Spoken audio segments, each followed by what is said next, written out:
क्या आपने कभी ऐसा मंदिर देखा है जिसने खुद अपने विनाश की भविष्यवाणी कर दी हो? एक ऐसा धाम जहां हर साल घटने वाली एक रहस्यमय घटना यह संकेत देती है कि शायद जल्द ही ये मंदिर विलुप्त हो जाएगा। क्या सच में इसे वैकुंठ धाम कहा जाता है? आखिर इस स्थान में ऐसा क्या है जो भगवान विष्णु का दिव्य धाम बनाती है?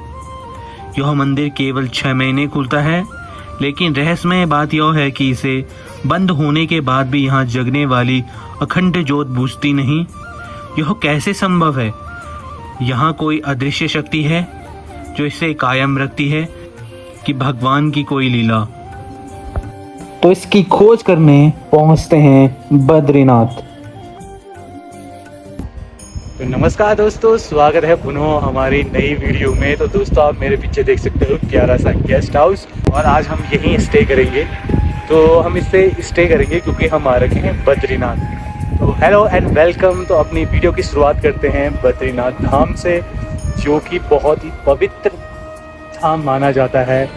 उत्तराखंड के 4 धामों में से एक बद्रीनाथ धाम में आज हम पहुंच चुके हैं। और आप देख सकते हो सुंदर वादियों के साथ ये प्यारी सी नदी बह रही है, और ये प्यारी सी धूप भी आ रखी है। सामने के पहाड़ आपको देखने को मिल रहे हैं, बहुत ही प्यारा लग रहा है।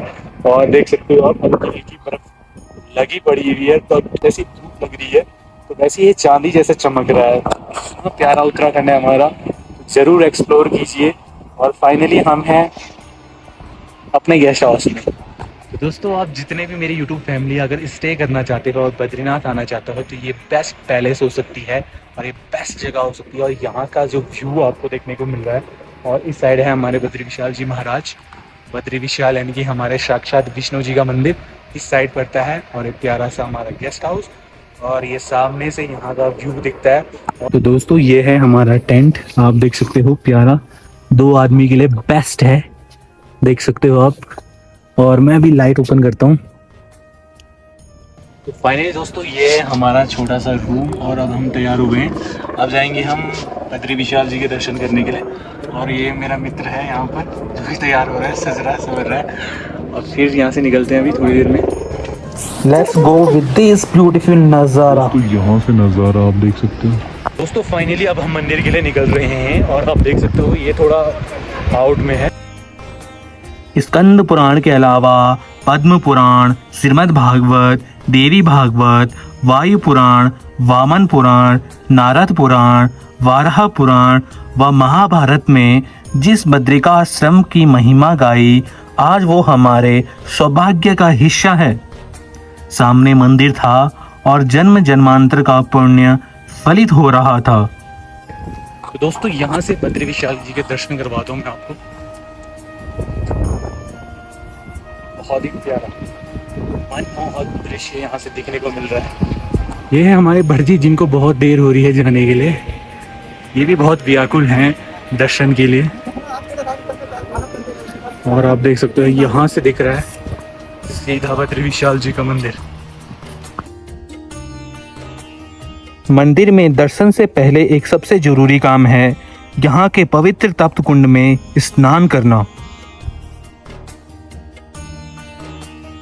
आखिर लोग पूछते हैं ना, कुछ चमत्कार दिखा सकते हैं तुम्हारे भगवान?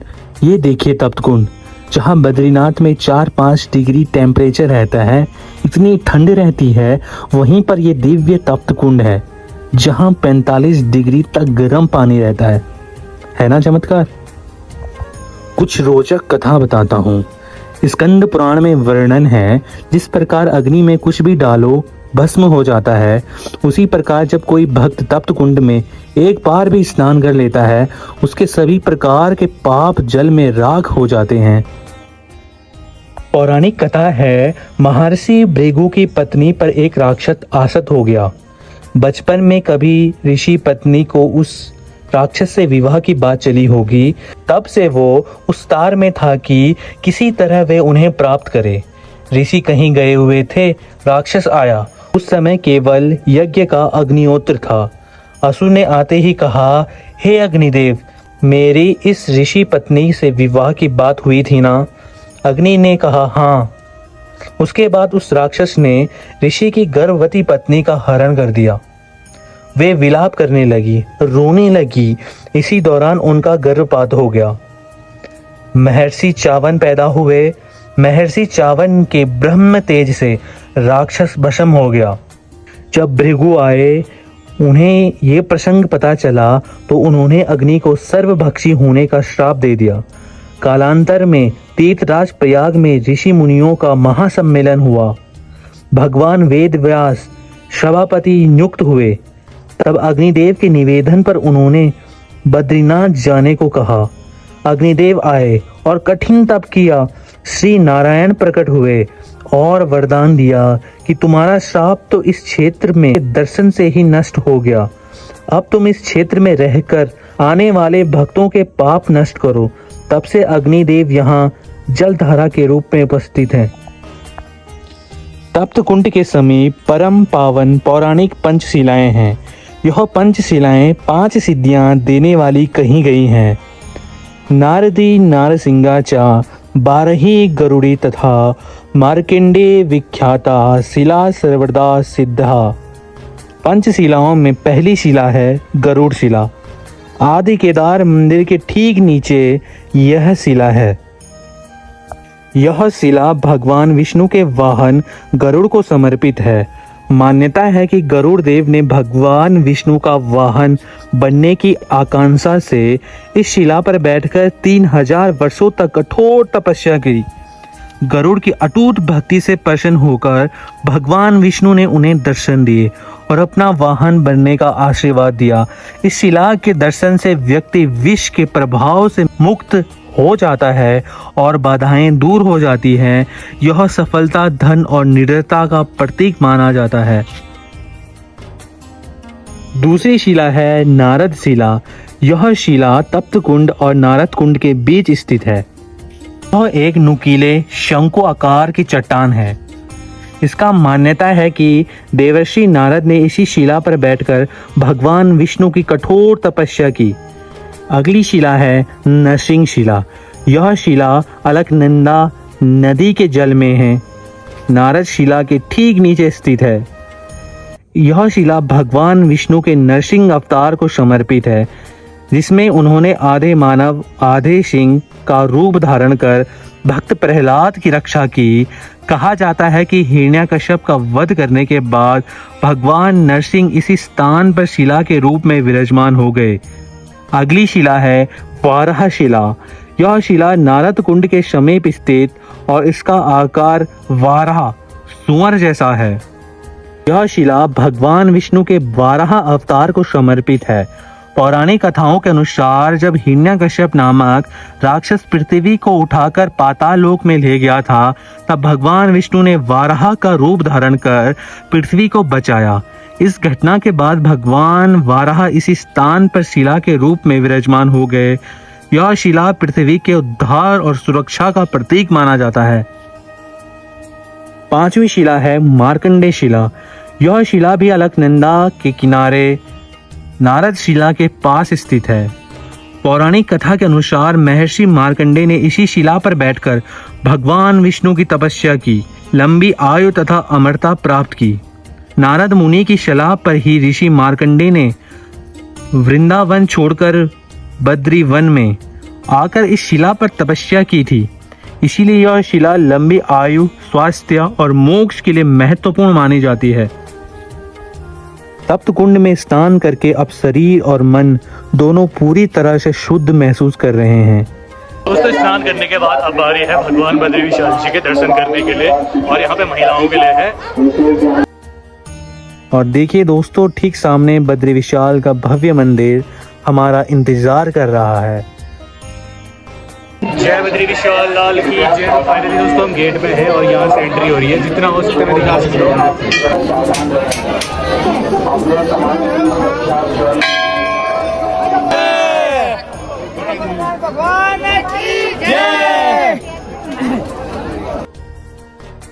साथियों, बद्रीनाथ धाम से जुड़ी कई कहानी और मान्यताएं हैं, जिसमें से कुछ प्रमुख इस प्रकार है कि एक प्रचलित कथा अनुसार बद्रीनाथ का यह स्थान पहले शिव और पार्वती का हुआ करता था।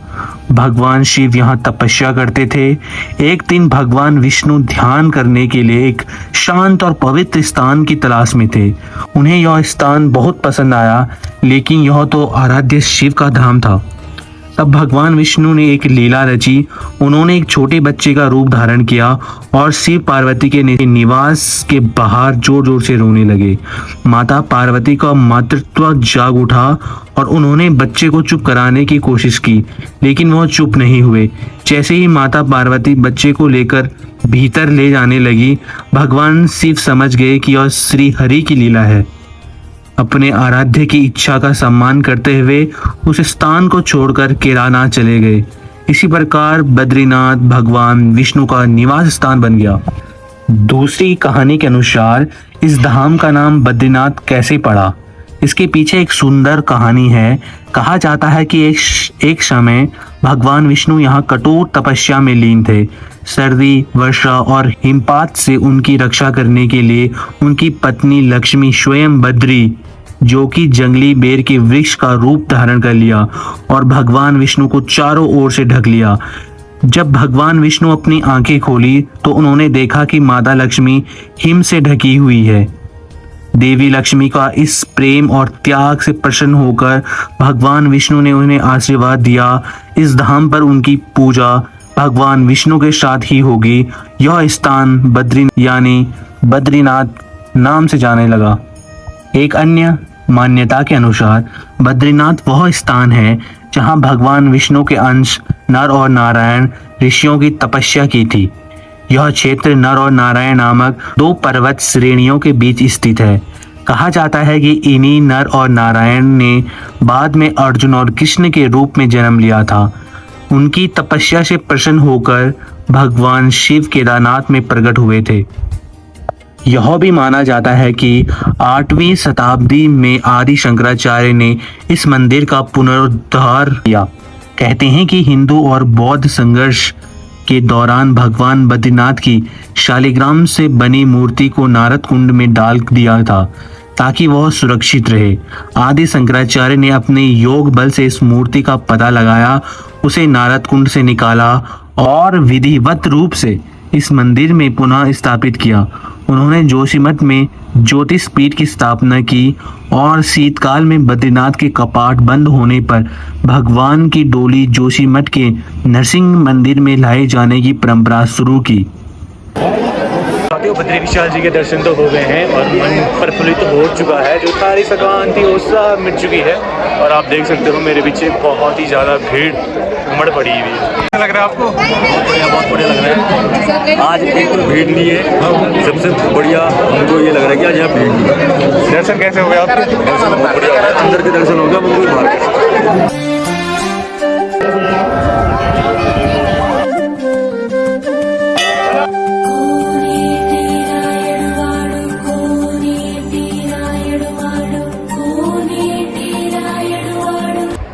तो दोस्तों फाइनली दर्शन करने के बाद अब बारी है चरण पादुका की, जो यहाँ से 2 किलोमीटर होगा लगभग। और पीछे आप देख सकते हो मौसम चेंज हो चुका है और सुंदर से ये नज़ारे, ये वादियाँ देखने को मिल रही है।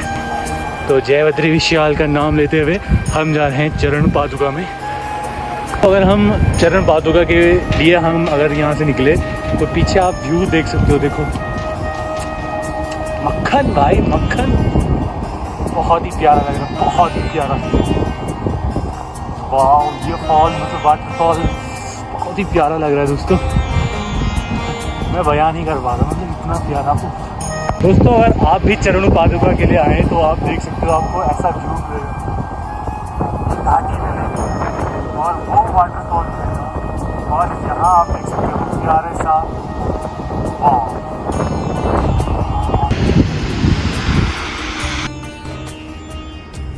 दोस्तों फाइनली हम चरण पादुका में पहुंच गए हैं और यहाँ से 7 किलोमीटर अगर हम जाएं तो वहाँ पर नीलकंठ का 7 किलोमीटर बाद बेस कैंप पड़ेगा। और यहाँ पर हम फाइनली पहुँच गए हैं और पीछे आप देख सकते हो बर्फ़ ही बर्फ़ देखने को मिल रही है और हल्की हल्की सुरसुरी हवाएं चल रही हैं, जो मतलब बहुत ही प्यारा लग रहा है।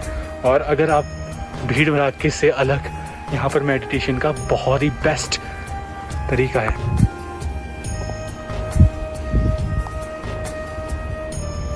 साथियों यहाँ पर है चरण पादुका जो कि आपको देखने को मिल रही है, और यहाँ पे दान बॉक्स है, अगर आप कुछ भी भेंट देना चाहते हो तो यहाँ पर भेंट दे सकते हो। तो दोस्तों बहुत ही प्यारा मौसम हो चुका है, और आप ये जो देख रहे हो मेरे नीचे, तो लोग इसको मतलब पत्थर एक के ऊपर एक रखकर मनोकामना मांगते हैं, और क्या पता उनकी मनोकामना पूरी होती है। आप भी अगर आने कर सकते हो भाई, ये कुछ भी हो सकता है। दोस्तों रात में कुछ ऐसा दिखता है हमारे बद्री विशाल का मंदिर।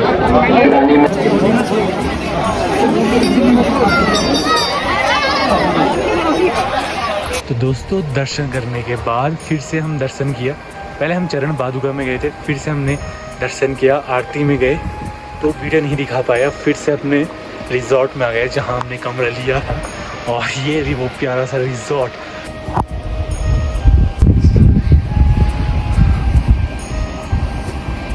जय बद्री विशाल, सुप्रभात। तो ये है हमारा दूसरा दिन, और ये सुंदर से नज़ारे और ये सुंदर सी सुबह प्रकृति के साथ कुछ अलग ही एहसास देती है। आप देख सकते हो यहाँ पे हल्का सा वाटरफॉल है, और ये नीचे कुछ पौराणिक घर हैं। और अगर हम बात करें वो वाला इलाका अगर हम देखें तो वहाँ कुछ लोगों ने खेती भी कर रखी है, और ये कुछ पुराने घर है, कुछ रिजॉर्ट वगैरह है।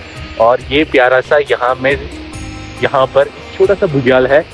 तो सुबह हो चुकी है और प्यारी प्यारी धूप तो अभी नहीं आई। हम सोच रहे थे अगर मौसम खुला होता ना तो यहाँ से जो ऊपर जो पर्वत है यहाँ से साक्षात शिव दिखते हैं।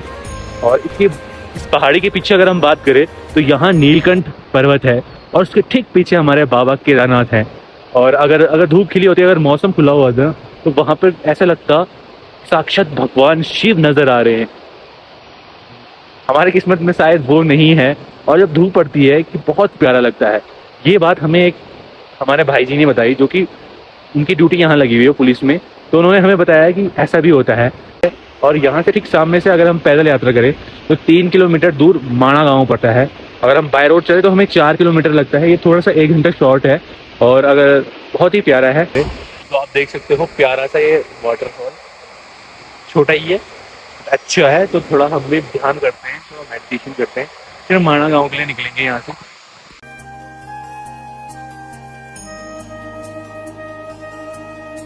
तो साथियों अगर मैं सच कहूँ ना तो यहाँ से जाने का बिल्कुल मन नहीं कर रहा है। जो यहाँ शांति है, जो यहाँ प्यार है, जो ये प्रकृति के साथ बहुत प्यारा लग रहा है। दोस्तों ये कुछ एरिया बामणी गांव का है जो कि बहुत ही प्यारा था। बहुत सारी दुकानें यहाँ ऊपर में भी थी, नीचे में भी थी, परंतु मास्टर प्लान के चलते हुए सारी दुकानें हटा दी गई है। और अभी आप देख सकते हो काम चल ही रहा है। देखते हैं मास्टर प्लान के बाद बद्री विशाल जी का मंदिर कैसा भव्य, कैसा सुंदर दिखता है। ये कुछ समय लगेगा परंतु प्यारा लगेगा।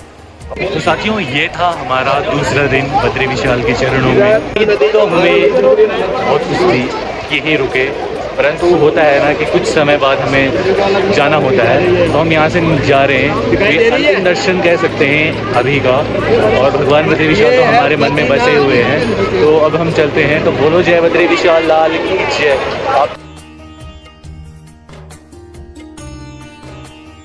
Welcome to West Indian village Mana. तो आपका स्वागत है माणा में, जो भारत का सर्वप्रथम गांव है, जो कि बहुत ही सुंदर और प्यारा है। दोस्तों बद्रीनाथ धाम से कुछ किलोमीटर दूर पर एक ऐसी जगह आ गए हैं जहां इतिहास, संस्कृति और पौराणिक कथाएं एक साथ सांस लेती है। यह है माणा गांव, जो कि भारत का प्रथम गांव है। यहाँ आकर ऐसा लगता है जैसे समय रुक गया हो। चारों तरफ शांत पहाड़ और हवा, एक अलग ही ऊर्जा है। यह सिर्फ एक गांव नहीं बल्कि कई कहानियों का गढ़ है। यहीं से स्वर्गारोहणी का रास्ता है, और यहीं से महाभारत से जुड़े कई महत्वपूर्ण स्थल हैं। माना गांव में पौराणिक कथाओं के कई प्रमाण मिलते हैं। सबसे पहले ये देखिए, यह है व्यास गुफा। मान्यता है कि इसी गुफा में महर्षि वेदव्यास ने महाभारत और पुराणों की रचना की थी और ठीक इसके पास है गणेश गुफा, जहां गणेश भगवान ने व्यास जी के कहने पर महाभारत को लिपिबद्ध किया था। अश्वत्थामा बदरिव्यासो विभीषण कृपा परशुरामश्च सप्तेति।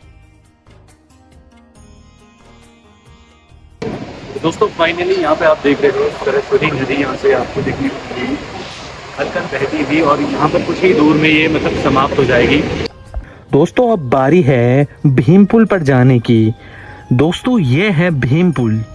कहा जाता है कि जब पांडव स्वर्गारोहणी के लिए जा रहे थे तो सरस्वती नदी को पार करने के लिए भीम ने एक बहुत बड़ी शिला उठाकर यहाँ पुल बनाया था।